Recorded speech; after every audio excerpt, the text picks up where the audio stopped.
Olá, está começando o programa interativo onde você conversa diretamente com o Senado Federal. Seja muito bem-vindo ao Alô Senado. O programa de hoje vai falar sobre a lei da ficha limpa, a desindustrialização, os requisitos para o cargo de delegado de polícia, o combate ao tabagismo e a lei geral da Copa. No Passeata Eletrônica, a gente conversa com os senadores Cícero Lucena e Aníbal Diniz. O Alô Senado está no ar.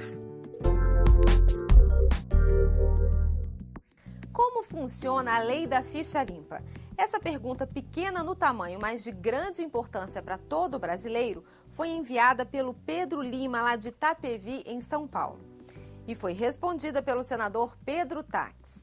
Pedro, a lei da ficha limpa é a lei complementar 135. Esta lei surge da iniciativa popular. Milhões de brasileiros assinaram o projeto. Aqui no Senado foi aprovado de forma definitiva.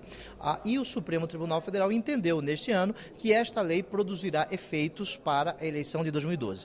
Esta lei funciona como uma lavagem naqueles candidatos sujos que têm um passado não recomendável. A lei de ficha limpa, ela cria o que se denomina de causas de inelegibilidade que impedem que o cidadão seja candidato se porventura já tiver uma condenação em segundo grau, se já tiver a condenação pelos tribunais de contas. Esta lei é muito boa para a democracia e é bom que os candidatos sejam ficha limpa. Nós apresentamos uma proposta de emenda à Constituição este ano de 2012 para que esta lei também seja aplicada aos cargos de confiança, às funções comissionadas. Por exemplo, o cidadão, pela lei, não pode ser vereador, mas ele pode ser presidente da Casa da Moeda.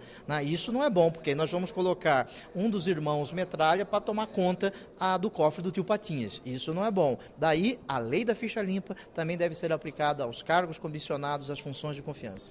Lá de São Gonçalo do Piauí, o Alô Senado recebe a mensagem do Carlos Jean Pereira Gonzaga. Ele quer saber o que o Brasil precisa fazer para evitar a desindustrialização dentro do cenário atual, que inclui os recursos do pré-sal e o câmbio desfavorável. Carlos Jean, o Alô Senado, levou sua pergunta ao senador Cássio Cunha Lima. Carlos Jean, é preciso combater o custo Brasil.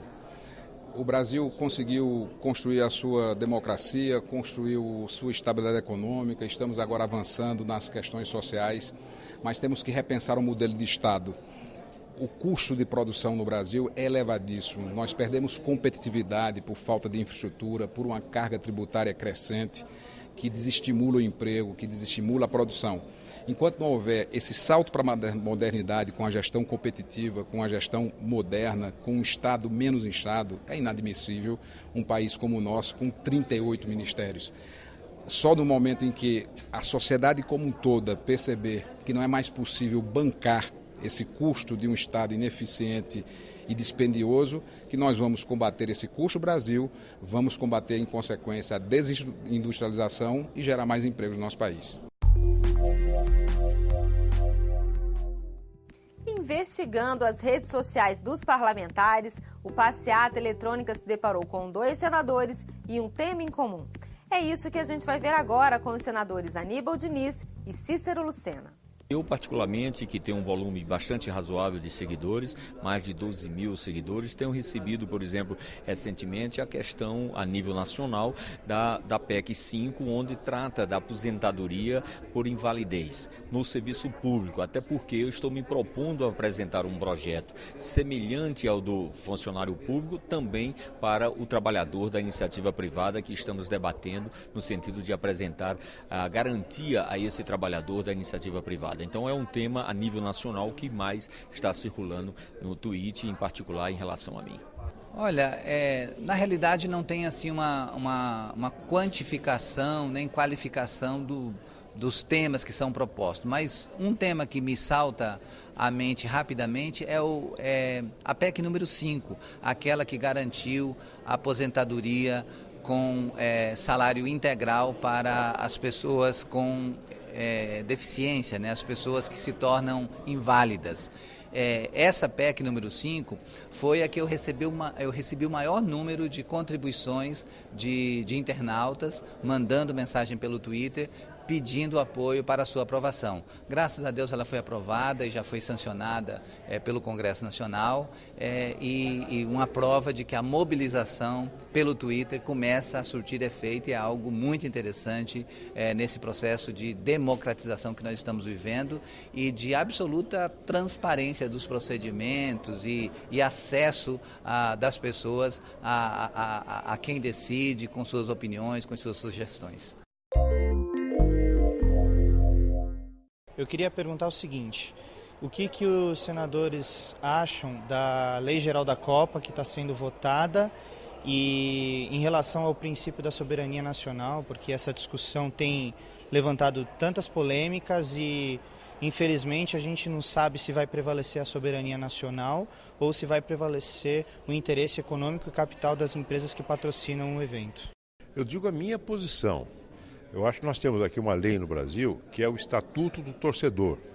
Essa é uma lei votada pelo Congresso Nacional e que deve ser respeitada. É a lei brasileira. Não é? Agora, recentemente, eu relatei na Comissão de Relações Exteriores alguns acordos internacionais que têm que passar pelo Congresso, entre o Brasil e alguns países. E havia, nesses acordos internacionais, cláusulas sobre acesso de um país a outro aos seus respectivos documentos sigilosos. Acontece o seguinte: entre a assinatura do decreto, entre a assinatura do acordo pelo presidente da República e a aprovação, que seria feita aqui pelo Senado, houve uma mudança na lei brasileira. O resultado disso é que, no meu parecer, e a Comissão de Relações Exteriores adotou, é que o Brasil vai ter que renegociar o acordo com a Espanha, com a Arábia Saudita, com a Guiana e outros países para adequar esse acordo à lei brasileira. Ora, se nós exigimos que seja renegociado um tratado internacional feito, por exemplo, com a Espanha, para atender à disposição da lei brasileira, por que nós vamos agora nos submeter a uma decisão da FIFA? Eu sou favorável à observância da lei brasileira. Ou seja, no caso da polêmica que houve, acho que se a lei brasileira proíbe o consumo de bebida alcoólica nos estádios de futebol, essa lei tem que ser respeitada. O projeto da Lei Geral da Copa foi aprovado pela Câmara no final de março e trata de medidas ligadas a 2 eventos esportivos: a Copa das Confederações em 2013 e a Copa do Mundo em 2014. São 71 artigos que regulam desde direitos comerciais até descontos nos ingressos. No Senado, o projeto tramita simultaneamente em 3 comissões: Assuntos Econômicos, Constituição e Justiça e Educação, Cultura e Esporte.